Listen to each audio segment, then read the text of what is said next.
Programme में आपको खुशामदीद कहते हैं। मैं असदुल्ला खान हूँ। पाकिस्तान पीपल्स पार्टी का लॉन्ग मार्च कल से शुरू होने जा रहा है। पाकिस्तान तहरीक इंसाफ का जो मार्च है सिंध में, सिंध हुकूमत के खिलाफ, वो भी शुरू होने जा रहा है। दोनों तरफ से प्रेस कॉन्फ्रेंसेस करके तफसील से अपना प्लान दे दिया गया है। पीटीआई ने भी बता दिया कहाँ से उनका मार्च कहाँ से होता हुआ कहाँ जाएगा और उसके मकासद क्या हैं। बिलावल भुट्टो जरदारी साहब ने भी बता दिया है। सवाल ये पैदा होता है, ये जो 8, 10, 12 दिन दोनों जमातें सड़कों पर नजर आएंगी, इससे क्या हासिल होने जा रहा है। बिलावल भुट्टो जरदारी ने तो ये भी कह दिया है कि आप पहले इस्तीफा दे दें ताकि हमें लॉन्ग मार्च ना करना पड़े, हमें इस जहमत से ना गुजरना पड़े। लेकिन ये पैदा होता है कि अगर अपोजिशन की जो तहरीक अदम एतमाद है वो तैयार है तो वो पेश कर दी जाए ताकि ये लॉन्ग मार्च ना करना पड़े। एक अपोजिशन के पास एक रास्ता ये भी है। दूसरी तरफ राना सनाउल्लाह साहब कुछ दावे कर रहे हैं, कुछ शहबाज शरीफ साहब दावे कर रहे हैं। कहा जा रहा है कि सब इदारे न्यूट्रल हैं और चूंकि वो न्यूट्रल हैं इसलिए हमारी कामयाबी को कोई रोक नहीं सकता। इन दावों में कितनी सदाकत है इस पर बात करेंगे। दूसरा, एक बात दोहरा के कही जा रही है PMLN की तरफ से और कहा जा रहा है कि तमाम तरह के फैसले जो हैं वो नवाज शरीफ साहब ने करने हैं। तहरीक अदम एतमाद कब लानी है, उसके नतीजे में वज़ीर आज़म कौन होगा, कितने अरसे के लिए होगा, इंतखाबात कितने अरसे बाद होने चाहिए, वज़ीर आला पंजाब कौन होगा, ये सारे फैसले मियाँ नवाज शरीफ साहब ने करने हैं। ये PMLN की हद तक तो ठीक है, लेकिन इसमें बाकी सियासी जमातें भी इन्वॉल्व हैं। अपोजिशन की दीगर जमातें, इनमें पीपल्स पार्टी है, मौलाना फजल रहमान है। क्या सभी जमातों ने इख्तियार मियाँ नवाज शरीफ साहब को दे दिया है कि वो फैसला करेंगे? तो बहुत सारे सवालात हैं सियासी तौर पर इन तमाम चीज़ों से पहलू जुड़े हुए और इसके बहुत सारे पहलू हैं। इस पर हम गुफ्तगू करेंगे आज के प्रोग्राम में। मेरे साथ और मकबूल जान साहब मौजूद हैं, सीनियर तजज़ियाकार हैं, बहुत शुक्रिया। और ये सब खुशामदीद प्रोग्राम में शिजा फातिमा ख्वाजा साहब हमारे साथ मौजूद हैं, रुकन कौमी असम्बली है, मुस्लिम लीग नून की रहनुमा है, बहुत शुक्रिया। आफ्ताब जहांगीर साहब हमारे साथ मौजूद हैं, आप भी रुकन कौमी असम्बली हैं, तहरीक इंसाफ के रहनुमा हैं।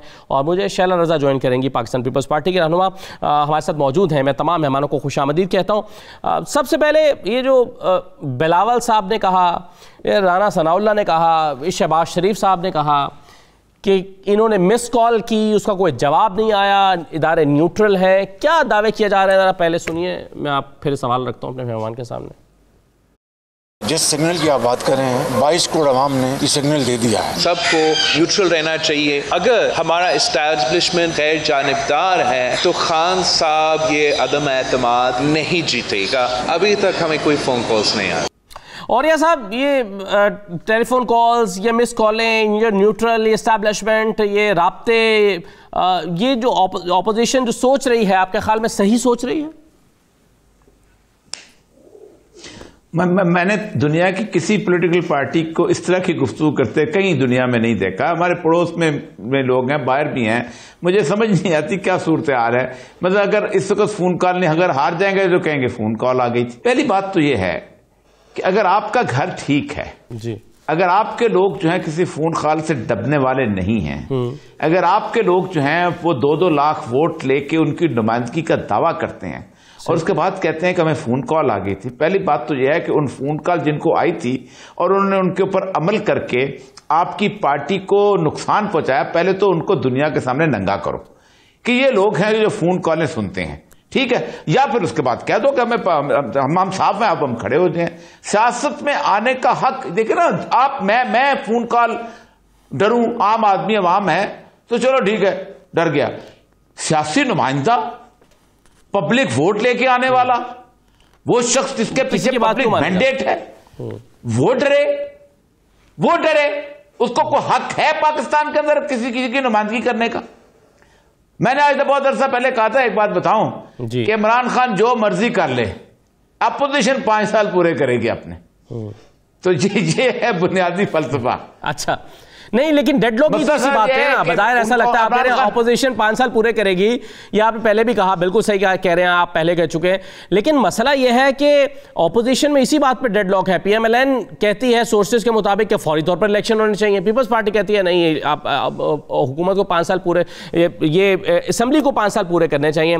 अब मगर मसला यह है कि ये फैसला जो है ये पीपल्स पार्टी ने भी नहीं करना, मौलाना ने भी करना, ये फैसला तो नवाज शरीफ साहब ने करना है बकौल राना सनाउल्लाह साहब। शहरा साहब, क्या पीपल्स पार्टी ने भी तमाम फैसलों का इख्तियार नवाज शरीफ साहब को दे दिया? अच्छा, सबसे पहले तो शुक्रिया, आपने प्रोग्राम में शामिल किया। देखने वालों को, तमाम पार्टिसिपेंट्स को मेरा सलाम हो। देखिए, दुनिया के किसी मुल्क में ऐसा भी नहीं होता, और हमारे पड़ोस के मुल्क में भी, कि 11-11 साल और 8-8 साल डिक्टेटर्स जो हैं, कभी मज़हब का कलर लगा के, कभी एतदाल पसंद का कलर लगा के बैठ जाएं। दुनिया के और ममालिक में ऐसा भी नहीं होता कि मुल्क का पहला मुंतखब वज़ीर आज़म जो है FIR में नाम भी ना हो और उसको फांसी चढ़ा दिया जाए रात के अंधेरे में।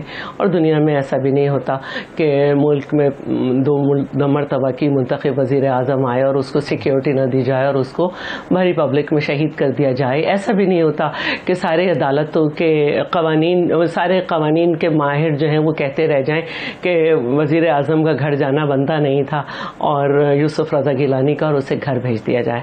और अब तो ये भी समझ में आ गया लोगों को कि स्विस बैंक में किनके अकाउंट्स है। तो दुनिया में जो कुछ नहीं होता वो पाकिस्तान में होता है। इसको पहले याद कर लेना चाहिए बदलना चाहते हैं ना अच्छी तरह। और दूसरी, हम तो बदलना चाहते हैं ना, इसीलिए तो हमारे गर्दन कटती है, इसीलिए तो हम सरेआम मरते हैं, इसीलिए तो हमारे कोड़े पड़ते हैं, इसीलिए तो फ्रेजाइल जो है जमहूरियतें हमारी ठहरती हैं। और इसीलिए जब जमहूरियत बहाल होती है तो पहले मेरी क़ायद शहीद होती है। तो हम तारीख़ बदलना चाहते हैं, और हम ये समझते हैं कि यस, अगर मुंतखब हुकूमत है और नहीं भी है आई है, इसी तरह सेलेक्टेड आई है, तो ये ना हो कि पार्लिमानी निज़ाम ख़त्म हो जाए। हमने सपोर्ट किया, का कदम बढ़ाओ इमरान, हम तुम्हारे साथ हैं। हमने कहा आइए चार्टर ऑफ डेमोक्रेसी करें, आइए चार्टर ऑफ इकॉनमी करें। तो हकीकत यही है कि पार्लियामेंट को चलना चाहिए। और अपोजिशन का काम, मैं बात पूरी कर लूँ, और अपोजिशन का काम हुकूमत गिराना नहीं, हुकूमत की गलतियों की निशानदेही करना है, उसके जो वाटर डाउन उसके लॉ हैं उनको स्ट्रॉन्ग करना है। तो पहली बात तो यह है। दूसरी बात यह है कि लीडर ऑफ द ऑपोजिशन जो है वो शहबाज शरीफ हैं। बहुत सारे काम उन्होंने करने हैं, और जो मिनिमम एजेंडा है जिसपे ऑपोजिशन चाह रही है कि, और ऑपोजिशन मुत्तहिद हुई है, वो हम चाहते हैं कि अपनी ताकत उनको दें और फिर वो करें। तो ये बहुत सारी चीज़ें ऐसी होती हैं जिनको हर पार्टी के लोग फिर मेरा जो बुनियादी सवाल था शहरा साहबा वो ये था कि क्या आपने ये इख्तियार दिया नवाज शरीफ साहब को कि वो चाहें तो फौरी तौर पर तहरीक अदम एतमाद के बाद नए इलेक्शन की तरफ जाएं, आप उनके साथ हैं, या आपका वही मौक़िफ़ है कि नहीं, असेंबली को 5 साल पूरे करने चाहिए नए लीडर ऑफ द हाउस के साथ? पहले तहरीक अदम एतमाद हो जाए, पहले तहरीक अदम एतमाद हो जाए, इसकी तारीख का और इसका तयन के लिए हमने शहबाज शरीफ साहब को टास्क दिया है। लेकिन अभी तो नेशनल असेंबली की भी रेनोवेशन हो रही है, हॉल भी दस्तियाब नहीं है, बहुत सारे मसले। तो लेकिन ये इख्तियार हमने उन्हें दिया है, हमने अपनी तमाम ताकत उनके पलड़े में रख दी है। उसके बाद जो सूरत हाल बनेगी उस पर यकीनन पार्टीज के बड़े बैठ के बात कर रहे हैं। मैं वहाँ पे नहीं हूँ, सही, और लेकिन मुझे पता है कि हर चीज़ मुशावरत से होती है। लेकिन राना साहब कह रहे हैं कि नहीं, फैसला नवाज शरीफ साहब ने करना है। शेर साहब, जो तासुर मिल रहा है मुख्तलिफ तरह की खबरों से, वो तासुर ये मिल रहा है कि सिवाय इस बात के कि तहरीक अदम एतमाद लानी चाहिए, इस नुक्ते के अलावा अभी तक किसी बात पर इत्तफाक नहीं है। वज़ीर आला पंजाब पर इत्तफाक नहीं है, वज़ीर आज़म पर इत्तफाक नहीं है, फौरी तौर पर इलेक्शन करवाने हैं या नहीं करवाने इस पर इत्तफाक नहीं है। वो जो गारंटर बनने के लिए तैयार थे मौलाना फजल रहमान परवेज़ इलाही के नाम पर, वो उस पर PMLN अभी राज़ी नहीं हो सकी। तो सिर्फ इस बात पर इत्तफाक है कि तहरीक अदम एतमाद आनी चाहिए और हुकूमत को घर जानी चाहिए, इसके अलावा कुछ भी तय नहीं है। क्या ये कहना सही नहीं? ऐसी बात नहीं है, ऐसी बात नहीं है, ऐसी बात नहीं है। कुछ बातें ऐसी होती हैं जिनको मार्केट में नहीं आने देना चाहिए। चले उनकी राय वही कहने लगी जी। बिस्मिल्लाहिर्रहमानिर्रहीम। देखिए, बात यह है कि शैला साहिबा ने एग्जैक्टली एक सेंटेंस में बोल दिया है। देखिए, ये जो तरीके अदम एतमाद है ये बहुत बड़ा स्टेप है, और ये मेक और ब्रेक है गवर्नमेंट के लिए भी और अपोजिशन के लिए भी। तो इसके पीछे जो भी स्ट्रैटेजी है, जितना भी प्लान है, जो भी बातें फैसले हो रहे हैं, जो तय हो रहे हैं, जो लोग हुकूमती अरकान जो यहाँ आने को तैयार हैं, ये सारी चीज़ें शाया नहीं की जा सकती, इनकी प्रेस रिलीजेज नहीं हो सकती। तो आप ये जो तमाम मुलाकातें हुई हैं और तकरीबन डेली बेसिस पे मुलाकातें हो रही हैं तमाम पार्टीज़ की लीडरशिप के दरमियान, और इवन जो इत्तेहादी हैं उनकी लीडरशिप से जो मुलाकातें हो रही हैं, कुछ बातें मंजर आम पे आती हैं और कुछ नहीं लाई जाती। ये शाया करने वाली बातें नहीं हैं। स्ट्रैटेजी यकीनन बन रही है और काफ़ी हद तक बातें जो हैं वो तय भी हो चुकी हैं। और ये जो आप बात कर रहे थे, जो राणा सनाउल्लाह साहब की स्टेटमेंट थी, देखिए यही बात है कि चाहे पंजाब असेंबली हो या नेशनल असेंबली हो, PMLN इस वक्त लार्जेस्ट पार्टी और दोनों जगह पे ऑपोजिशन लीडर्स हमारे हैं। तो उन्होंने इस कॉन्टेक्स्ट में कहा था कि जो फैसले होंगे, जो हमारी पार्टी की तरफ से जो फैसले या सजेशन सामने आएंगी, वो मियां नवाज शरीफ की जैसे वो चाहेंगे, जो वो कहेंगे उसके मुताबिक सामने आएंगी। और बाकी पार्टीज, जैसे शैला साहिबा ने भी कहा, बाकी की जो हमारी ऑपोजिशन पार्टीज हैं उन्होंने अपना पूरा एतमाद जो है वो एज ऑपोजिशन लीडर्स जो है वो PMLN में दिया है। और यकीनन जो है हम उसको एक बेहतर लीडरशिप के साथ आगे लेके बढ़ेंगे और सबकी मुशावरत के साथ ही ये काम होने वाला है। इसके अंदर तमाम ऑपोजिशन की भी पार्टीज हैं और हुकूमत की भी जो तंग आई हुई इन हालात से, जो लोग अब वापस अपने हलकों में जाने के काबिल, मुंह दिखाने के काबिल नहीं रहे, हुकूमती अराकीन, चाहे वो PTI के हों, चाहे वो इनकी इत्तेहादी जमातों के हों, वो तमाम लोग जो हैं उनसे तमाम मुलाकातें और तमाम मशावरत के बाद ये स्टेप लिया जाएगा। फिलहाल तो मैं अपने असेंबली के स्टाफ के साथ भी हंस रही थी कि इस बहाने से सेशन रोका हुआ है कि हॉल रेनोवेट हो रहा है, कल को ये ना हो कि पार्लियामेंट की बिल्डिंग गिरा के रेनोवेट करना शुरू कर दें कि सेशन ही ना करें। तो ये इनको भी अब ये जो है ना, ये हुकूमत की नहीं, तो ये तो लेकिन ना आप तो पीपल्स पार्टी को भी तो मौका देना ना कि वो 8 तारीख तक अपना लॉन्ग मार्च मुकम्मल कर लें, वरना अगर तो आपकी तैयारी मुकम्मल है तो आज लाए, उनको इतनी जहमत ना उठानी पड़े। देखें ना, ये कोई आसान काम तो नहीं है लॉन्ग मार्च करना।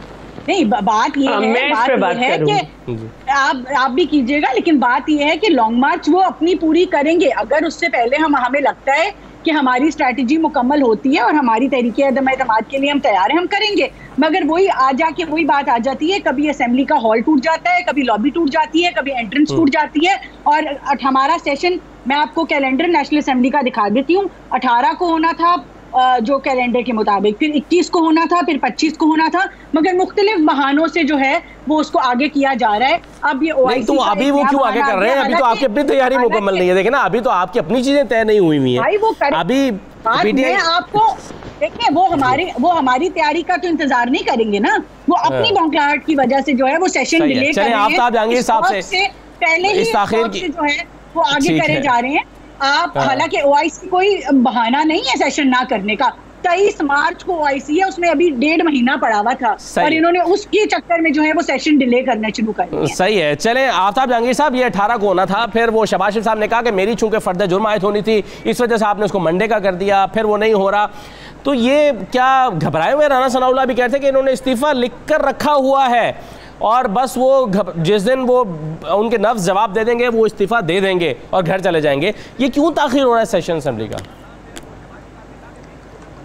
अच्छा, पहली बात असदुल्लाह, आपको भी और आपके तीनों साथी जो मेरे दोस्त हैं, मोहरिया साहब, शैला रज़ा बहन और छोटी बहन, उन तीनों को, चारों को सलाम मेरा पहुंच गया जी। अच्छा, मैं तो ये समझ में नहीं आ रहा कि मुझे तो ये समझ ही नहीं आ रही कि हमारी बहन शैला रज़ा क्या कहना चाह रही हैं और ये छोटी शीज़ा क्या कहना चाह रही है। बात ये है कि अगर आपके पास फ़ोन कॉल्स भी नहीं आ रहे, आपके पास जो है सारी चीज़ें मुकम्मल हैं, जो लोग अपने हलकों में नहीं जा सकते, शक्ल नहीं दिखा सकते, अपने नहीं कह रहे कि कॉल्स नहीं आ रहे, आपके कह रहे हैं कॉल्स नहीं आ रहे। नहीं, वो मैं यही तो, मैं असदुल्लाह मैं क्या कह रहा हूँ, जब फ़ोन कॉल्स भी नहीं जा रहे, समझे ना, एम्पायर भी बकौल इनके न्यूट्रल हो गया है और जो इत्तेहादी या हम लोग हैं अपने हलकों में भी नहीं जा रहे, लोगों को फेस नहीं कर पा रहे, तो फिर इतने सारा तकल्लुफ़ करने की क्या ज़रूरत है कि जी हमने 1 हफ्ते से जो है वो कैंप लगाए हुए हैं कराची शहर के अंदर, इसी तरह सिंध के अंदर लगाए होंगे, पंजाब में हर जगह पीपल्स पार्टी ने मार्च के लिए, और ये बैठे में, और पीपल्स पार्टी ने अपने सारा इख्तियार जो है वह नवाज शरीफ को दे दिया है। तो उससे बेहतर यह है कि एक अलाइंस कर लें कि भाई आज नहीं तो कल, कल नहीं तो परसों ये हुकूमत ख़त्म हो जाएगी, 4 महीने बाद 6 महीने बाद इलेक्शन होंगे और फिर PTI वर्सेस जो है ये अलायंस इलेक्शन लड़ेगा। ऐसा तो हो नहीं सकता कि जब इलेक्शन में जाएंगे तो अलग अलग प्लेटफॉर्म से जाकर ये कहेंगे कि शैला रज़ा बहन बहुत अच्छी हैं, आप शीज़ा कहेगी आप शैला रज़ा को वोट दे दें, मुझे मत दें, या शैला रज़ा ये कहेंगी कि ख्वाजा आसिफ बहुत अच्छे हैं, आप इनको वोट दे दें, मुझे ना दें। उस वक्त तो कहेंगे कि ये सबसे बड़े चोर हैं, ये डाकू हैं, इनका पेट फाड़ेंगे, इनको लाड़काना की सड़कों में घसीटेंगे, इन्होंने मुल्क को तबाह और बर्बाद कर दिया है। तो भाई मेरे कि आवाम को फैसला करने दें। आज सिंध के अंदर जो गोटकी से हमारी रैली शुरू हुई है, हमारा जो एहतजाज शुरू हुआ है, उसके अंदर आपने अपने उस पर देखें चैनल्स के ऊपर, अपने नुमाइंदों से पूछें किस तरह लोग निकल रहे हैं। और वो उस शहर के अंदर, उस सूबे के अंदर कि जहां पर 13 साल से मुकम्मल इनकी हुकूमत है, उससे पहले भी हुकूमत रही, 2-3 दफा प्राइम मिनिस्टर रहे, सारा कुछ लोग निकल रहे हैं कल से। वो तो जाहिर है सब पॉलिटिकल पार्टीज के वर्कर्स बिल्कुल निकलेंगे। देखिए वो तो दोनों तरफ निकले। इसका मतलब ये है कि लोग इख्तलाफ भी करते हैं, लोग इत्तफाक भी करते हैं। इसी तरह हमारे मामलात में भी लोग इख्तलाफ भी करते हैं, अपोजिशन इख्तलाफ करती है, इनके चाहने वाले हमारे से इख्तलाफ करते हैं, बिल्कुल हक है इनको। और इसी तरह हमारे चाहने वाले और हमसे जो वो है, हमारे पार्टी से जो इत्तफाक करते हैं वो भी हैं। तो ये तो वक्त फैसला करेगा अवाम की अदालत। ये इस तरह फैसला नहीं होगा जिस तरह ये करना चाह रहे हैं। मतलब वो पहले तो यही नहीं तय हो पा रहा कि जी चले, मैं तो मान लेता हूं, ये कहते हैं कि जी मेरी बहन की ख्वाहिश के ऊपर मैं, क्योंकि भाई अच्छे भाई जो होते हैं बहनों की ख्वाहिशों का एहतराम करते हैं, तो कि भाई अदम एतमाद आएगा। उसके बाद होगा कि मैं हर एक से ये सवाल करता हूं कि उसके बाद का फार्मूला क्या है। इसका फार्मूला नहीं बता रहे ना, वो देखें उनकी बात समझ में आती है। आफ्ताब साहब वो कहते हैं कि हम क्यों बता दें मीडिया को, पहले से क्यों डिस्क्लोज कर दें। फार्मूला नहीं है, क्यों, ये कैसे साबित होता है? नहीं सर, ये ऐसी है, ये सब ऐसा ही है। देखें ये सारा ऐसे ही है। ये यही कहेंगे कि हम क्यों डिस्क्लोज करते हैं। ये कहते हैं कि अभी हर चीज तो डिस्क्लोज करने की तो इशारे भी करते हैं कि जी फोन, इनको पता चल जाता है कि फोन कॉल नहीं जा रहे तादियों को, या फोन कॉल नहीं जा रही, ये इनको पता चल। भाई पता है तो सही कि कौन से लोग आपके साथ। अभी तक कोई अलायंस पार्टी जो है उसने खुलकर इनके साथ ऐलान किया हो कि जी हम जो है इख्तिलाफ करते हुए हमने जो है अपोजिशन का साथ देने की बात की है। लेकिन देखिए ये फिर बार बार मेरा तो एक बहुत सिंपल वो है, बेहतरीन जज, बेहतरीन सारा जमातें जो है वो खुल के आपके साथ भी तो नहीं खड़ी हो रही आवाम है, और आवाम ही फैसला करेगी। आप रोडों पे कोई फैसला नहीं हो पाएगा। मैं आपको हकीकत बता रहा हूं, हमने भी 126 दिन का धरना दिया है। मुझे एक छोटा सा ब्रेक लेना, फॉर्मूला बना नहीं है, लेकिन फॉर्मूला बताया नहीं जा रहा। राइट सर, बिल्कुल सही है, फैसला आवाम ने करना है, लेकिन क्या बना नहीं है, ये फॉर्मूला बताया नहीं जा रहा। ये इंपॉर्टेंट सवाल है। और फिर ये स्ट्रैटेजी हमें क्या नजर आ रही है कि एक तरफ से निकलेगी पीपल्स पार्टी मार्च करते हुए, दूसरी तरफ से पीटीआई निकलेगी। हो सकता है रूट अलग अलग हो, जब वो क्रॉस कर रहे हो, टकराव ना हो, आमने सामने ना आए, लेकिन दोनों क्या अचीव करेंगे। एक छोटा सा ब्रेक ले रहा हूं और फिर एक बड़ी इंपॉर्टेंट चीज जो है वो इमरान खान साहब का मुतवक्के खिताब है आजकल में। आज शायद पहले खबरें आई कि आज वो खिताब हो सकता है।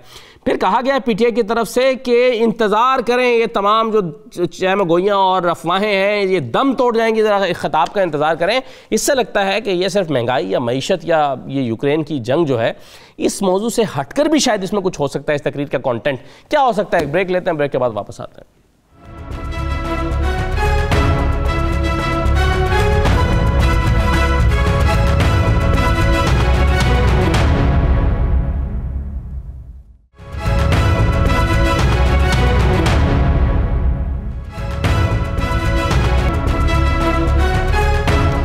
ब्रेक के बाद दोबारा आपको खुशामदीद कहते हैं। और ये साहब, पिछले 10 दिन में बहुत सी अहम मुलाकातें हुई हैं और इनसे बहुत सारी खबरें भी निकली हैं, जिसकी बुनियाद पर एक असेसमेंट की जा सकती है। आपकी असेसमेंट क्या है कि फॉर्मूला अभी बना नहीं है या बन गया है, ऑपोजिशन खास किसी वजह से अभी वो बताना नहीं चाहती? देखें, पहले तो शैला रजा साहबा ने जो तारीख बयान की है, मैं जरा उनकी सिर्फ सी याददाश्त ताज़ा कर दूं कि 1961 में तुर्की में मुंतखब वज़ीर-ए-आज़म अदनान मंदरीस को फौज ने तख्ता उलट के फांसी दी थी और जलाल बायार को बाकायदा उम्र कैद की सजा हुई थी। ठीक उसके बाद साउथ कोरिया में अकीन और जो पाक था उसको उनके KCIA का हेड था, उसने डिनर में कत्ल किया था और वो बाकायदा इलेक्टेड प्रेसिडेंट था।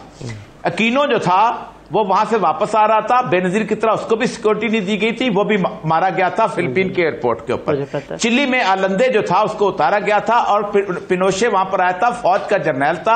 और उसके बाद आज भी पिकेरिया जो आया है तो उसने चिली का मुकदमा, मैं मिसाल निकरागुआ की मिसाल दे सकता दुनिया की, वहां तैयब अर्दगान ने ये आंसू नहीं बहाए कि मुझे फोन आते थे, उसने लीडरशिप दिखाई।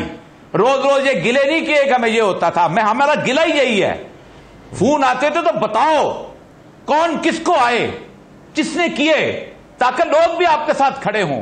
लीडरशिप देखो, लोग मांगते हैं भाई कुछ बताओ हमें क्या करना चाहते हो। तो ये कोई नई बात नहीं, नई कहानी नहीं है पाकिस्तान की। और जहां पर डिस्टर्बेंस नहीं हुई, जिस इंडिया की मिसाल देते हैं, वहां जो हालत है डेमोक्रेसी की, टायरनी ऑफ मेजॉरिटी जो हो चुकी है, उसका आप सोच नहीं सकते। एक बात तो ये है। दूसरी बात आप आते हैं यहां पर जी, देखिए एक ही टेस्ट है, मैं तो बार बार कहता हूं, आपकी अक्सरियत है सेनेट के अंदर, ये मेरे 2 कदम। उन पूछा कि सेनेट का मामला और है, आप कल उसके उठा के परे मारे, वो तो उसके पीछे तो बेचारे के पार्टी भी कोई नहीं है, उसके पीछे तो ना पीपल्स पार्टी है, ना नून लीग है, ना तरीके इंसाफ है, ना कुछ नहीं है। वो अगर आप उसको नहीं उतार सकते, सही, जहां आपकी अक्सरियत, और 6 दफा आपको आप टेस्ट टाइम पे आए हैं सियासत, मैं ही तो कहा 6 दफा ऐसा हुआ है। कभी कोई कान पे फोन रखता है और मैं अस्सलाम वालेकुम करता करता बाहर निकल जाता है, मेजॉरिटी हो कासिम साहब बाहर निकल गए। आप मुझे ये बताइए कौन एतबार करे जब तक आप प्लान, और फिर सबसे बड़ी बात है फेडरल गवर्नमेंट उतार देंगे। आप क्या समझते हैं केपीके में भी आप जो है ले आएंगे, सिंध में भी आप नो कॉन्फिडेंस मूव ले आएंगे? क्या सिंध में बताएं, चला रजा बैठे हैं, कब सिंध गवर्नमेंट खत्म होगी? इलेक्शन तो पूरे पाकिस्तान में होने हैं, ठीक, सिंध में ले आएंगे। अच्छा, उसके बाद पंजाब में चलो आ गया, पंजाब में क्या करेंगे? मैं अंदरूनी बातें जो है वो दुनिया को पता है, हर कोई बताता है आके, मसला सारा जो है कि इख्तिलाफ इस डेढ़ और ये सब आपके ख्याल में वो जो मेरा सवाल था कि आपके असेसमेंट क्या है कि फॉर्मूला ऑपोजिशन से बन नहीं पा रहा या बन गया है, बताया नहीं जा रहा? नहीं, मेरे ख्याल में बन नहीं पाया, कोई खबर ऐसी नहीं है। बन गया होता ना अब तक, क्योंकि जो काफ लीग की बातें हैं वो उनका मुतालबा कुछ और तरह का है। वो कहते हैं जी अगर हमें चीफ मिनिस्ट्री देनी है तो फिर शहबाज शरीफ ऊपर जाए, शहबाज शरीफ वहां लेना नहीं चाहते, वहां पर किसी तौर पर भी वो कहते हैं हम 1.5 साल का मलबा। देखना तहरीक इंसाफ की, देखिए एक बात तो तय है ना कि तहरीक इंसाफ की हुकूमत को इतनी कामयाब हुकूमत नहीं थी, उसका मलबा कौन लेगा? तो मैंने पहले दिन कहा कि इमरान खान जितनी भी नाकामी की सूरत में हो, जितना भी नाहिली हो, 5 साल अपोजिशन पूरी करेगी, ये बात है, ये करेंगे खुद ही। ठीक है, सही है। चले, एक चीज़ जो आपने जो इम्पोर्टेंट कही, शिजा साहबा, मैं ये सवाल आपके सामने रखना चाहता हूँ, फिर शहला साहबा के पास आता हूँ। ये उन्होंने कहा कि अगर आप के पास मतलब आप तो कल ला सकते हैं चेयरमैन सेनेट के खिलाफ तरीके एतमाद, आपके पास नंबर पूरे हैं, वहाँ तो कोई शक ही नहीं है, कोई मसला ही नहीं है, तो वहाँ से आगाज़ करें, वो क्यों नहीं ला रहे आप? देखिए, बात ये है कि एक फ़िलहाल हमारी तमाम एनर्जीज़ जो हैं वो इमरान खान साहब के रिमूवल के ऊपर हैं, और इसमें आप किसी बच्चे से पूछ लें जो पिछले 3 साल में पाकिस्तान का हाल हुआ है, पाकिस्तान एज ए कंट्री और हमारे लोग एज ए नेशन जो है वो इस डिज़ास्टर को, इस तबाही को, ख़ास तौर पे जो मुआशी तबाही हुई है, इसको मज़ीद बर्दाश्त नहीं कर सकते। आप इसको ना अहली कहें, आप इसको करप्शन कहें, क्योंकि करप्शन के मल्टीपल स्कैंडल्स हैं जो हम आपके सामने ला सकते हैं, जिसकी वजह से इस वक्त अशाए खुर्दो नोश जो हैं वो लोगों की एक रोटी जो आटे से बनती है और चीनी जो आम शख्स चाय में डाल के उसका मेन सोर्स ऑफ एनर्जी है, वो दोनों एक गरीब आदमी की पहुंच से बाहर हो गए हैं। किसी को नहीं पता आटे स्कैंडल का क्या हुआ, किसी को नहीं पता चीनी स्कैंडल का क्या हुआ, किसी को नहीं पता पेट्रोल पिछले साल मुल्क से क्यों गायब हुआ, किसी को नहीं पता जब $2 MMBTU पे गैस मिल रही थी हमने क्यों नहीं खरीदी, फिर हमें 36 पे भी नहीं मिली। तो ये तमाम चीज़ें जो हैं ये करप्शन है और मिस गवर्नेंस दूसरी तरफ है। अब इसका नतीजा ये निकला है कि जो एक गरीब शख्स है उसके पास आज एक वक्त खाने की रोटी नहीं है, और ये जो हालात हैं ये मजीद पाकिस्तान बर्दाश्त नहीं कर सकता। सो हमारी इस वक्त तमाम एनर्जीज जो हैं वो इमरान खान साहब के रिमूवल के ऊपर हैं, क्योंकि Pakistan as a nation and as a state can not bear this loss any more. अब इसके दौरान जो है ये वही बात है कि जो सियासी लीडरशिप है वो तमाम सर जोड़ के बैठी हुई है, उनके सामने तमाम ऑप्शंस हैं। चेयरमैन सेनेट के रिमूवल की भी है, स्पीकर नेशनल असेंबली के रिमूवल की भी है, और वजीर आजम के रिमूवल की भी है। क्या ये ऑप्शन भी ऑपोजिशन ने इस ऑप्शन पे भी गौर किया है कि अगर तहरीक अदम एतमाद नाकाम हो गई तो क्या होगा? हम तहरीक अदम एतमाद तब लाएंगे जब हम 100% श्योर होंगे कि यह नाकाम नहीं होगी। हाँ, अलबत्ता लीडरशिप, अगेन वही बात है कि मैं बहुत ज़्यादा उन मीटिंग्स में नहीं गई जिनमें बाकी पार्टीज़ की लीडरशिप आती है, उसमें अगर इस मामले में कोई बात हुई हो उसका मुझे इल्म नहीं है, लेकिन मुझे ये बात ज़रूर पता है जितनी हमारी मीटिंग्स हुई हैं कि जब तक हम 200% श्योर नहीं होंगे पॉलिटिकली अपने जो अपोजिशन के हमारी इत्तेहादी जमातें हैं और जो हुकूमत की इत्तेहादी जमातें हैं, जब तक एक कॉन्क्रीट प्लान और 100% श्योरिटी नहीं होगी, हम ऑब्वियसली स्टेप के साथ आगे नहीं जाएंगे। और हम कोई गैर आईनी काम नहीं कर रहे, हम आइन की हदूद में रहते हुए हमारी, चाहे हम जो हुकूमती अरकान है, आइन की हदूद में रहते हुए एक जो अर्ली डिसमिसल है वजीर आजम का हो, चाहे वो हुकूमत का हो, हम कोई एक्स्ट्रा कॉन्स्टिट्यूशनल काम नहीं कर रहे, हम किसी जो है इदारे को दावत नहीं दे रहे। बिल्कुल एक आईनी चीज है, उसके मुताबिक हम अपनी तमाम तैयारी करेंगे, पूरी स्ट्रैटेजी करेंगे, और हमें कोई जल्दी नहीं है और आपको भी कोई जल्दी नहीं होनी चाहिए। और एक और मैं बात आखिरी कर दूं, अगर हुकूमत को ये लगता है और हुकूमती अरकान को ये लगता है कि हम जो हैं वो ऊपर से बातें कर रहे हैं और हमारे पास कोई प्लान नहीं है, जैसे कि कहा गया, और आपके जो एनालिस्ट हैं उनको भी ये लगता है, तो ये हमारे लिए खुशी की बात है। जो शख्स, जो पार्टी अपने दुश्मन को कमजोर समझती है, अगर वो इस डिसइल्यूजन में रहना चाहते हैं वो रहें, ये हमारे लिए और भी बेहतर बात है। और हम सिर्फ इनके लिए फॉर देयर सेक हम ये होप कर सकते हैं कि इनको अंदर खाते पता है कि जो है इनके खिलाफ पूरी की पूरी तहरीक जो है वो तैयार है। अब टीवी पे क्या कहना है, लोगों का कॉन्फिडेंस कैसे बरकरार रखना है, उसके अराउंड ये जैसे आर्ग्यूमेंट चाहते हैं कि बिल्डअप करते रहे, कोई इशू नहीं। राइट जी, बिल्कुल सही है। मुझे एक बात शैला साहब बताइए, आपने एक चार्जशीट तैयार की है, अपोजिशन ने किया, लेकिन आपने ज़रा जल्दी कर ली और एक पूरी चार्जशीट तैयार करके आपने एक लॉन्ग मार्च शुरू कर दिया। एक ऐसी ही चार्जशीट पीटीआई ने आपके खिलाफ तैयार किया है और उन्होंने भी एक मार्च शुरू किया है। मैं आपको सुनवाना चाहता हूँ कि शाह महमूद कुरैशी साहब कहते हैं और आवाम को किस नारे पर बुला रहे हैं आपके खिलाफ एक मार्च करने के लिए, ज़रा सुनिए। सफारा हो जाओ, तैयारी करो, वक्त आ गया है कि आप इस गुलामी से, जिसमें आप पिछले 15 साल से पिस रहे हैं, आप इससे आजादी हासिल करें। सिंध के लोग इस हुकूमत से तंग हैं, सिंध के हकूक पर टाका डाला गया है। मैं आज बिलावल से पूछता हूँ कि बिलावल, सिंध के लोग पूछ रहे हैं, जवाब दो, हमारे हकूक का हिसाब दो। शाह साहब क्या फ़र्क है, आप पीटीआई के खिलाफ एहतजाज कर रहे हैं, वो सिंध हुकूमत के खिलाफ एहतजाज कर रहे हैं, क्या फ़र्क है?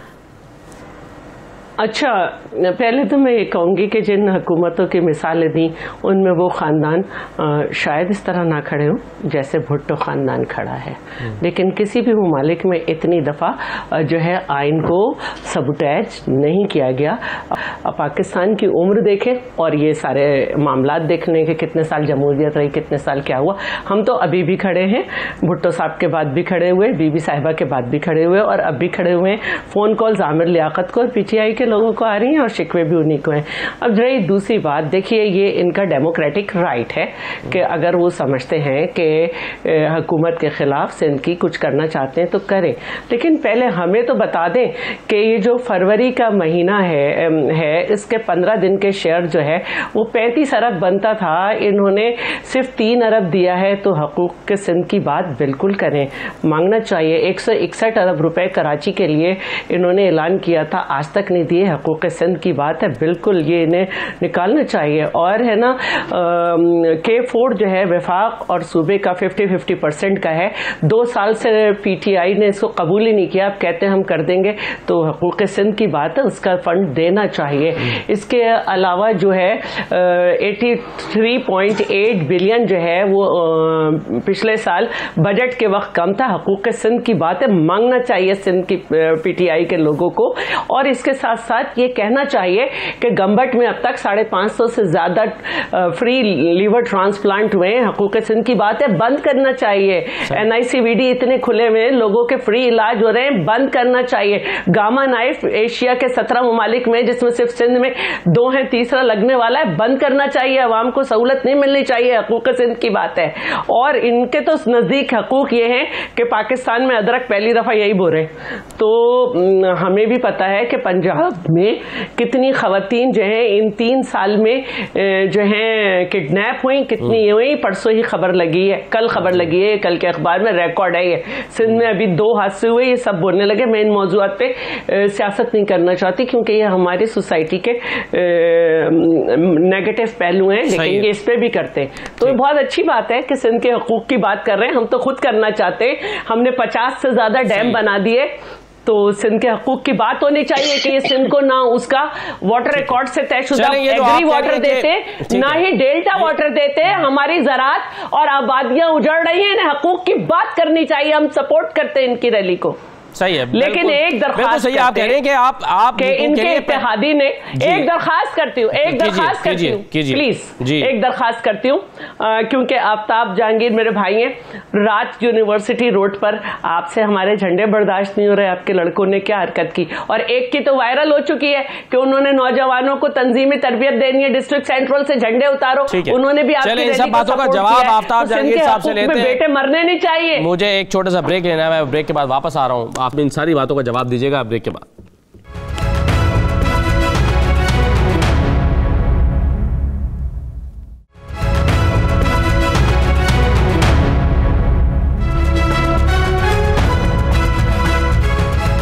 दोबारा आपको खुशामदीद कहते हैं। आफ्ताब जहांगीर साहब, आप सिंध के अवाम के लिए सिंध हुकूमत से, पीपल्स पार्टी की हुकूमत से हुकूक मांग रहे हैं, लेकिन शैला साहबा कहती हैं कि पहले विफाक सिंध के हुकूक तो अदा करें।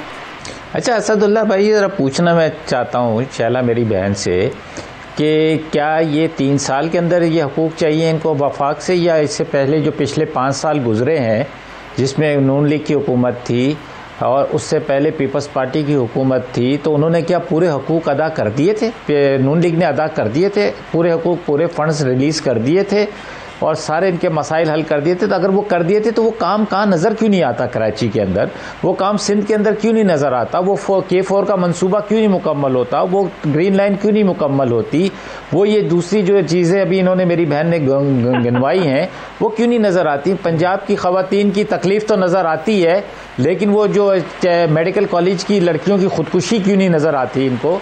है ये आज बड़ी जज्बाती हुई मेरी बहन, वैसे नॉर्मली कमी होती हैं। तो इसी तरह और बहुत सारी चीज़ें हैं जो कचरा कुंडी बना दिया शहर कराची को है, और ये पूरा जो है आपके सामने है। तो मैं ऐसी बात नहीं कर रहा, शैला रज़ा साहबा भी अच्छा नहीं, वो बिल्कुल नज़र आती हैं, सब कुछ नज़र आती है। 50 डैम जो आपने बनाए उनके नाम तो गिनवा दें, जो 50 डैम आपने बनाए सिंध के अंदर है, ये सारी चीज़ें हैं। ये चूहे मारने वाली, चूहे गंदुम खा गए, ये हमने नहीं कहा, ये आपके इदारों ने बताया हमें है। कुत्ते काटने की दवाई नहीं थी, ये हमने नहीं कहा, ये आपके इदारों ने बताया कि जी हमारे पास कुत्ते काटने की दवाई मौजूद नहीं है। तो अवाम अगर इतनी खुशहाल है, सिंध की अवाम इतनी खुशहाल है, तो फिर तो हमारी 4 गाड़ियां नजर आनी चाहिए, हमारी खाली बस नजर आनी चाहिए, उसके गिर्द लोग नजर नहीं आने चाहिए। हमने कहीं से लोग नहीं बुलाए, हमने कहीं से लोग नहीं बुलाए, यहाँ से कराची से कोई काफिला नहीं गया। मैं आपके शहर में बैठा हूँ, मैं आपके साथ बैठा हूँ, अभी आप मुझे चाय पे बुलाएंगी, मैं आपके पास चाय पर हाजिर हो जाऊंगा। मैं कोई बंदे लेकर नहीं, कोई काफिला लेकर नहीं गया गोट की। ये जितने लोग नजर आ रहे हैं ये आपके सिंध के लोग नजर आ रहे हैं। 26-27 इजला में जब हम जाएंगे वहां के मुकामी लोग होंगे। तो अगर आपने इतने ही शहद की नहरें बहाई हुई थी तो ये सारी चीजें फिर तो आवाम को आना ही नहीं चाहिए। आवाम को तो हमारा इस्तेमाल दूसरे तरीके से करना चाहिए था। बिल्कुल ठीक है, चलिए आपका जवाब और फिर मुझे मजीद सवाल आ गए। बिल्कुल ठीक है, मगर एक चीज जो पहले गुफ्तगू हो रही थी, मैं औरिया साहब और फिर शिजा साहब से जवाब लेना चाहता हूँ। औरिया साहब, सबसे पहले तो मुझे ये बताएं, आपके ख्याल में इमरान खान साहब के पास इस वक्त जब सारी ऑपोजिशन की जमातें उन पर दबाव बढ़ा रही हैं, इमरान खान साहब के पास ऑप्शंस क्या हैं, सियासी ऑप्शंस? देखिए इमरान खान मेरी बहन ने एक बात कही है सर, असदुल्ला भाई एक बात ऐड कर लूं फिर आप चले जाएगा जी। एक बात मुख्तसर, असदुल्ला मेरी बहन ने कहा कि झंडे उतारने की बात बिल्कुल नहीं उतारने चाहिए झंडे। जिसने भी उतारा है मैं भी उसको कंडेम करता हूं, क्योंकि हम चाहते हैं कि हमारा सूबा, हमारा शहर, हमारा मुल्क पुरअमन रहे। हम एहतजाज भी करें, हम सियासत भी करें, लेकिन पुरअमन तरीके से। जी जी। और ये साहब देखिए, अच्छी जो जमहूरियत होती है उसमें ये होता है कि एक आदमी दोबारा आवाम के पास मैंडेट लेने के लिए चला जाता है। और इमरान खान के पास बेहतरीन ऑप्शन यही है कि अगर वो समझे कि ये सूरत हाल पैदा हो गई तो आवाम के पास चला जाए और वो कहे कि मैं आपसे मैंडेट लेना चाहता हूँ। लेकिन मुझे इसमें कुछ नज़र नहीं आ रहा। देखते हैं, या तो कुछ नज़र आ रहा हो तब तो ठीक है, लेकिन इमरान खान ऑप्शन यही है, और उसके अलावा क्या ऑप्शन हो सकती है? सही, बिल्कुल सही है। तो शिजा साहबा ये बताइए, क्या PMLN ये चाहेगी कि 8 मार्च तक पीपल्स पार्टी अपना प्रोग्राम तफसील से मुकम्मल करे और उसके बाद फौरी तौर पर आप तहरीक अदम एतमाद लाएं और इमरान खान घर चले जाएं और पीपल्स पार्टी एक क्रेडिट ले जाए, देखिए हमारे लॉन्ग मार्च के नतीजे में हुकूमत घर चली गई? देखिए, बात इस वक्त जो है ना, जिस नहज पे पाकिस्तान है, बात लार्जर पिक्चर की है। मेरे ख्याल से पीपल्स पार्टी के लॉन्ग मार्च का भी मकसद यही है कि इमरान खान साहब जो हैं वो घर चले जाएं। तो अगर वो पहले चले जाएं या बाद में चले जाएं, हमें कोई फर्क नहीं पड़ता। क्रेडिट जिसने लेना है वो ले लें, कोई इशू नहीं है। लेकिन इस वक्त मकसद, मैं आपको क्या क्या फैक्टर्स गिनवाऊं। देखिए हमारा इस वक्त मुल्क, आप खुद अंदाजा लगाएं असदुल्ला साहब कि हमारे मुल्क के हालात क्या हैं। इन्होंने 3 साल इन्होंने इकोनॉमी इस नाम पे तबाह की कि करंट अकाउंट डेफिसिट हमने कम कर दिया। आज पाकिस्तान में क्या है करंट अकाउंट डेफिसिट? मतलब कि आप किसी चीज का, और मैं बहुत ज्यादा मैक्रो इकोनॉमिक फिगर्स में नहीं जाना चाहती, क्योंकि अवाम की बात यह है कि दवाई 500% महंगी है, बिजली 150% महंगी है, 5.7 पे जा रहा है। देखिए जीडीपी 5.7 पे लो बेस इफेक्ट है। आप पहले -1 से जब जीडीपी को थोड़ा सा भी बेहतर करेंगे तो उसकी परसेंटेज में वो आपको ज्यादा नजर आएगा। आप पाकिस्तान को डुबो दें, आप 100 इंडस्ट्री लगाएंगे, उसके ऊपर एक इंडस्ट्री लगेगी, वो 1% ग्रोथ होगी। आप डुबो के इंडस्ट्री बंद करके एक इंडस्ट्री लगाएंगे, 100% ग्रोथ होगी।